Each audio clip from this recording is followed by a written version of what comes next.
অন্তর্বর্তী সরকার প্রধানের সাথে লন্ডনে তারেক রহমানের বৈঠক। সরকারের সাথে বিএনপির দ্বন্দ্ব নিরসনের সম্ভাবনা দেখছে দলটির সিনিয়র নেতারা। ওই বৈঠকে আলোচনার মাধ্যমে সব সমস্যার সমাধান হবে বলে আশা তাদের।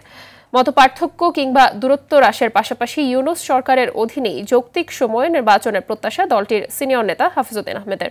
আর রুহুল কবির রিজভী বলেছেন, রাজনৈতিক সংকট কাটিয়ে বৈঠকটি হতে পারে মাইলফলক। সাদিয়া কানিসকে সাথে নিয়ে মাইদুর রহমান রুবেলের রিপোর্টে বিস্তারিত।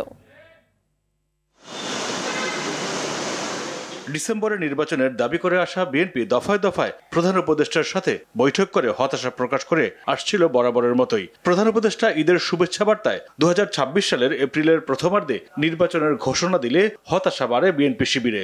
নির্বাচন ইস্যুতে সরকারের সাথে দূরত্ব বাড়ে বিএনপির। ডিসেম্বরেই নির্বাচন হওয়া সম্ভব। প্রধান উপদেষ্টা লন্ডন সফরে তারেক রহমানের সাথে বৈঠককে কেন্দ্র করে আবর্তিত হচ্ছে রাজনীতির হাওয়া। বৈঠকটি আগামী নির্বাচন, সংস্কার ও গণতন্ত্রকে সামনের দিকে এগিয়ে দিতে গুরুত্বপূর্ণ ভূমিকা পালন করবে বলে মত বিএনপির সিনিয়র যুগ্ম মহাসচিব রুহুল কবির রিজভীর। বোন অফ কন্টেনশন, যে বিবাদের যে বিষয়গুলো, আমি বিবাদ বলবো, যে ডিসকোর্স ডিবেটগুলো আছে, সেটা একটা চমৎকার উপসংহারে এসে পৌঁছাবে, একটা ইতিবাচক উপসংহারে এসে পৌঁছাবে বলে এটা দেশের মানুষ বিশ্বাস করে এবং বাংলাদেশ জাতীয়তাবাদী দল বিশ্বাস করে। দলটির স্থায়ী কমিটির সদস্য হাফিজউদ্দিন আহমেদ বলেন, বাংলাদেশের আবহাওয়া ও পরিবেশের কারণে এপ্রিল কিংবা জুনে নির্বাচন প্রায় অসম্ভব।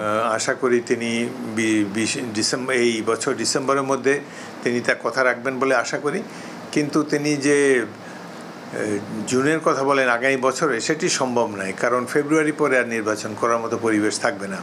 আগামীকাল শুক্রবার স্থানীয় সময় 10টা থেকে 11টার মধ্যে লন্ডনের ডরচেস্টার হোটেলে অন্তর্বর্তী সরকার প্রধান ডক্টর মোহাম্মদ ইউনূস ও বিএনপির ভারপ্রাপ্ত চেয়ারম্যান তারেক রহমানের সাথে প্রায় ঘণ্টাব্যাপী 1-to-1 বৈঠক হওয়ার কথা রয়েছে। মাইদুর রহমান রুবেল, RTV, ঢাকা।